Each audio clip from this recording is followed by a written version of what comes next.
Welcome back to the fourth lesson in this series. In the previous three lessons, you created a GUI for a currency converter, but obviously it doesn't do anything. So now we've got to plan and implement the algorithm that makes the program work.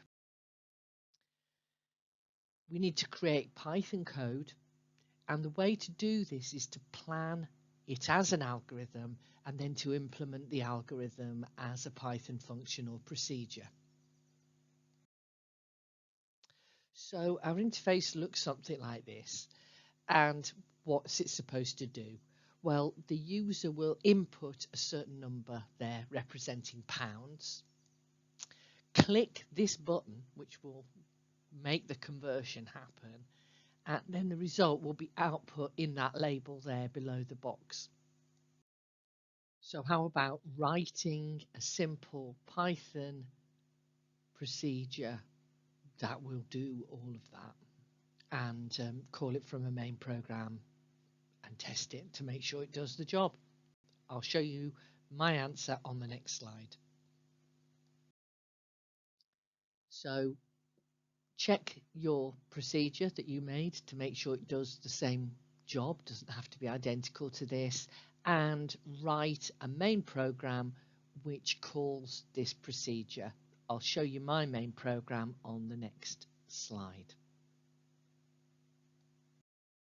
So go to your program, have a check that it does this. It creates a sensible interface, and try running it, see what your non-GUI interface looks like, and you'll see what mine looked like on the next slide. So this is the interface that my Python program creates. It's got a simple menu which keeps looping. You can enter a choice, then a number of pounds, and it converts it to euros. And I think that's a relatively nice plain text interface.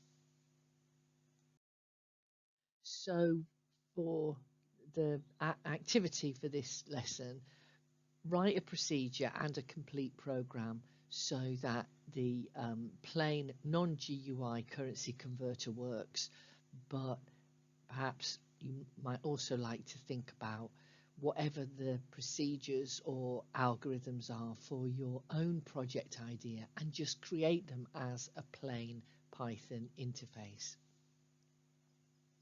In the next lesson, we're going to pull all the strands together and we're going to link the procedure that does the processing into the interface, and then we'll have a complete project that works just as it should.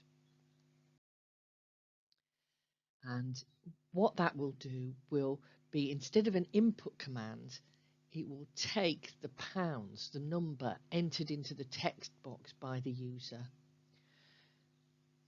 The commands will be carried out when the user clicks on the button. Do you remember the button that says convert? And then the output will be in the GUI. It will be displayed as a label in the GUI. So learn out how to do that in the next and final lesson.